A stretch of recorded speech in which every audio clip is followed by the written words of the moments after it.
Alright YouTube, so we're back, of course, to talk about some Final Fantasy VII and also remakes. So what we have today is something that's kind of different for the channel because it's more or less like a lore kind of video, which isn't something we normally do here on the channel, but I thought it was really interesting and it's like brand new information to me.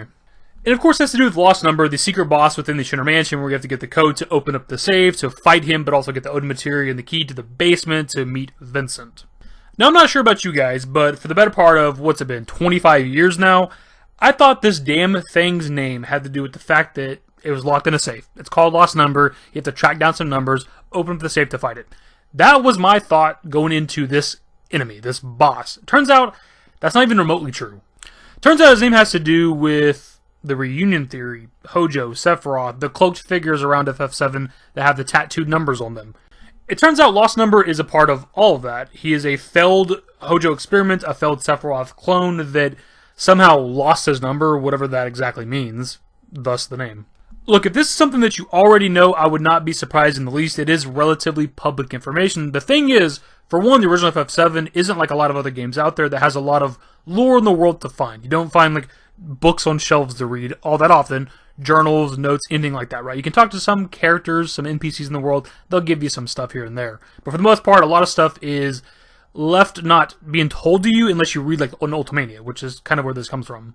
On top of that, the original FF7 doesn't have like a bestiary to look up information on the enemies and creatures that you're fighting, kind of like what Remake has in the modern era. And also, I've never even looked up like Lost Number. Like I said that probably for a lot of the enemies and bosses in the original FF7, I just never looked them up. Like if you went to the Lost Number wiki, this information would kind of be there. That being said, however, the wiki is kind of vague about this, about maybe Lost Number is a Hojo experiment, whereas a translation we're going to look at from the Ultimania Omega outright confirms it. Before we get to the actual translation, we got to do a couple quick shoutouts. For one, Phantom Valentine for giving me this information like 2 weeks ago on the Part 2 Indian video we did about like, Nibelheim and shit. Obviously, if not for them, I wouldn't even be aware of this. And then I tried to track down the Ultimania Omega like translations, and of course it's just a book that's only in Japanese, so you're kind of at the discretion of people that have done translations. But then I remembered that I see on my feed all the time on Twitter, these people that are currently doing an Ultimania Omega translation, scrolled through their feed and was able to track down what I assume Phantom Valentine got the information from.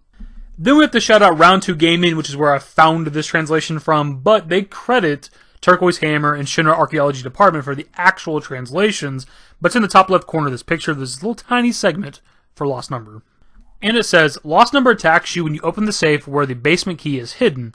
He's yet another victim of Hojo's Sephiroth copy experiments, but unlike the others, he's lost his number. He lacks one of the numbers shown on the other test subject's tattoos. And why I find this interesting is because I'm not sure if like this specific part of the Ultimania Omega has ever been translated before, or if any of the Ultimania Omega has like really been translated to this degree anyways. But we have it confirming this stuff that it's no longer speculation, that Lost Number is attached to Hojo's experiments. It's a failed Sephiroth copy. It's missing a tattoo like the other cloaked figures in FF7, which also makes it a part of the reunion theory. Again, this is all brand new information to me. It's a revelation. Like, I've thought that this was kind of a nothing boss, an optional boss in FF7, whose name had to do with finding the numbers to open up the safe. That's all I've thought. All this time. My entire life. This is just blowing my mind right now. So it makes that boss a lot more important than I've thought for the entirety of my life. But even just beyond this information being interesting, it has me looking forward to the future when it comes to Remake Part 2, assuming that we do get up to Nibelheim, and I'm assuming Lost Number is going to be in the game. Like, he's probably going to be more important than we initially thought, as in, I was speculating before whether or not he's going to be an optional fight, whether or not there's even going to be like secret or hidden stuff within the Shinra Mansion. Maybe you just do this stuff anyways, there's not like hidden codes or nothing. Maybe Lost Number is just a boss that you fight, you don't got to open up the safe, or whatever the case, right? We've talked about that stuff a lot. Knowing this stuff now, I think he might be mandatory. We might even have a little bit of lore on the character, maybe. Even if it's just kind of like a passing comment from maybe Sephiroth, assuming that we find him in Nibelheim and run into him again. Maybe a passing comment from Vincent or Hojo, or maybe, obviously when you scan him and get like the intel, that would give us some backstory on Lost Number, but maybe there's like a book or something in the basement. Because despite what I said earlier about FF7 not having a whole lot of lore to find in the world, the Shinra Mansion basement is actually one of those locations. There's quite a bit of books you can read in the library section where Sephiroth was like studying. I believe off the top of my head it's mostly stuff about like ancients and Genova, and of course that's why Sephiroth goes crazy or whatever, but they could obviously add more stuff to it. They could add more books around there that you could read, maybe giving us a bit of backstory more on Nibelheim and Hojo and the Shinra Mansion and maybe Hojo's experiments, thus maybe more information on Lost Number. And really what I want from like information with Remake on Lost Number is like, what exactly is it? Because it looks or appears to be an amalgamation of two different creatures, but is that even the case? Was it two different failed experiments that Hojo tried to combine? Was it two different people that he was experimenting on that he tried to combine? Was it just one experiment that just got all fucked up somehow? The other interesting bit would be, why is it called Lost Number? Because that would imply that at some point this thing had a number, maybe earlier before it mutated to what it is now. Why was the number taken away from it? Why did Hojo take away its number? How did it lose its number? Because it's very interesting, because you have something like Cloud, who was tested on with Genova cells and shit, but was never given a number because he was deemed as a failure, right? But this thing at some point got a number from Hojo, but it was taken away. It was lost. Some other interesting bits just for like the history of Lost Numbers. How old is this thing? Has it been around forever? How long has it been locked in that safe? Assuming that it's still locked in a safe with the Remake. Was it somebody that Cloud and Zack knew, or Sephiroth knew, or, who exactly is this? What is this?